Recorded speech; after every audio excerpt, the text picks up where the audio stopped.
Can you tell us something about the historical development of the ethnic conflict in Sindh?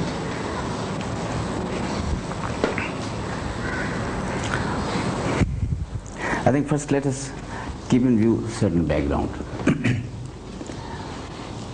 The Muslims in India were of, broadly speaking, in two categories. There were those who came from Central Asia, and our histories call them the Vilayatis. They came from Iran or Central Asia. They were either Sunnis or Shias. Their centers was Hyderabad, Deccan, Sunni centers was Deccan elsewhere, and then Shia we had. And then there was Delhi center. Now the Muslims there have a tradition and history of 1,000 years. If you see the list of nobles, Master Umara, or any of the things, there were one or two. One was Chinyot, the Qazi al-Quzat, the Chief Justice of Shah Jahan. Then in the later times, during the period of Ahmad Shah Abdali's times, in the late 18th century, you had Adina Beg. We had only two names who are locals. Otherwise, most of them were Vilayatis. So they have dominated the scene. They were urban. They were immigrants and conquerors from the Central Asia, Iran. And they had developed the technology of being in the minority and ruling the majority. They were urbanized, highly sophisticated. They had the technology of ruling. Then there's another aspect of it, subsequently they developed a conflict between Hindus and Muslims. The majority began to resist. You had Marathas, you had Sikhs, and you had Bengalis. They were resisted the whole thing. So this conflict developed, and in the later period of what were called the later Mughals, you had this conflict going on in these days around the Indo-Gangetic Doabs and valleys. Now those riots were a dirty thing. They degenerated into massacres, inhuman things that I don't think that Europeans could conceive, excepting during the Inquisition period, during the 15th, 16th Counter-Reformation period. Other periods, of course, are later in the fascist periods here. They used to throw cows in the mandirs, kill cows and throw in the mandirs. And they used to have these pigs thrown into mosques. British lent a hand. So it was dirty, cruel, mean, inhuman and brutal. This went on for centuries. While on the surface there was all this shairi and poetry about Ghalib and Dagh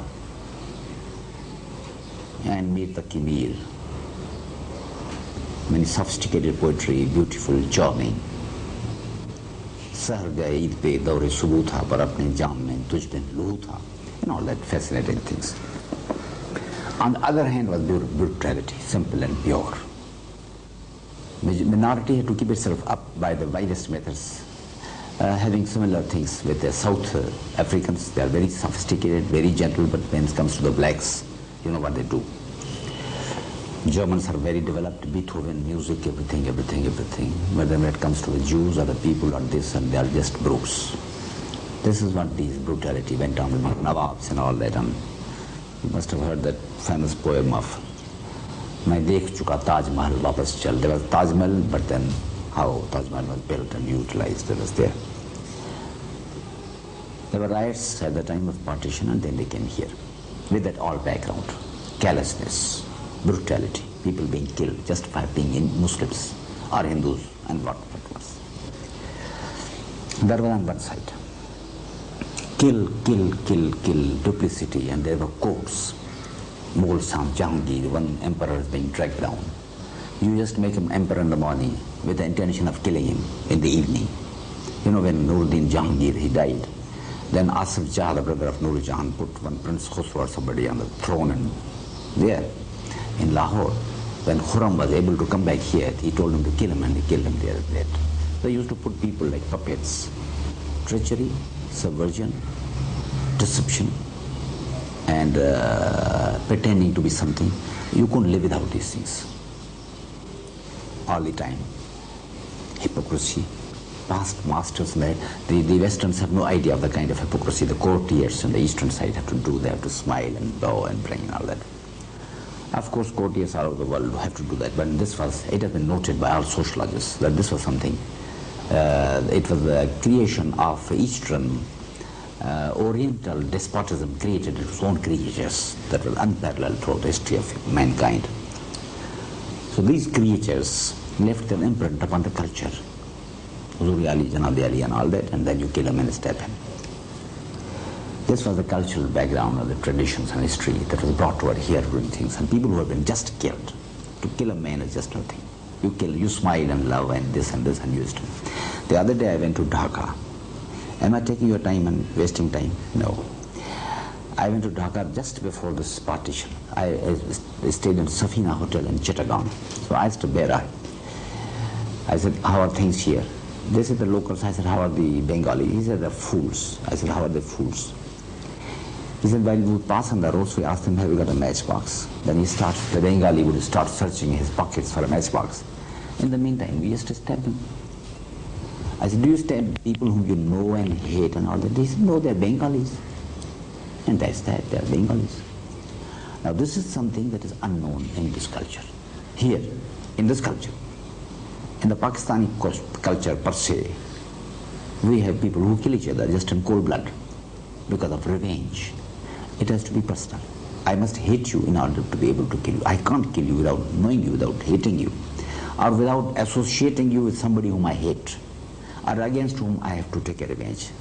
It is said in Pashto revenge, it is said that a Pashtun took a revenge after 100 years after the incident. And another Pashtun commented that he was very hasty. He could have waited.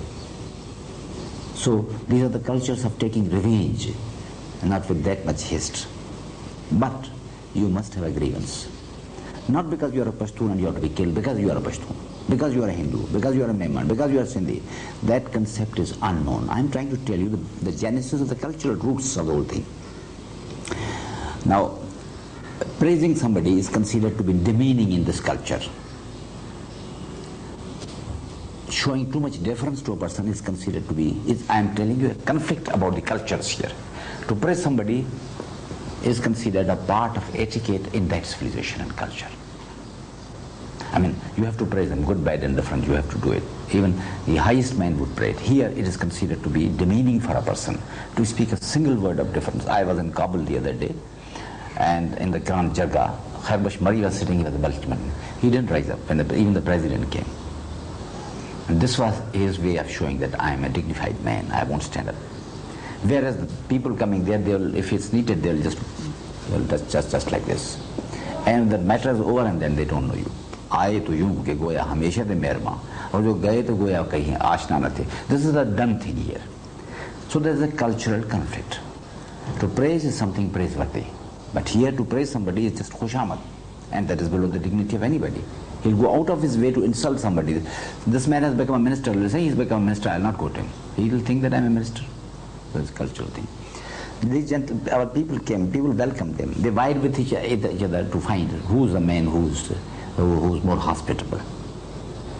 There was an element of selfishness also, because Liaquat Ali Khan was the prime minister. Probably he'll smile upon the man who was inviting. In any case, Punjab returned the trains. This is what we say. In frontier, they didn't allow him anything. In Balochistan, there was nothing to eat. Punjab was only fertile plain. They just tried the plains this way. Go to Karachi and Sindh. Don't know place. In Punjab, they were just assimilated and they became a part of the culture and civilization. Here they came in bulk.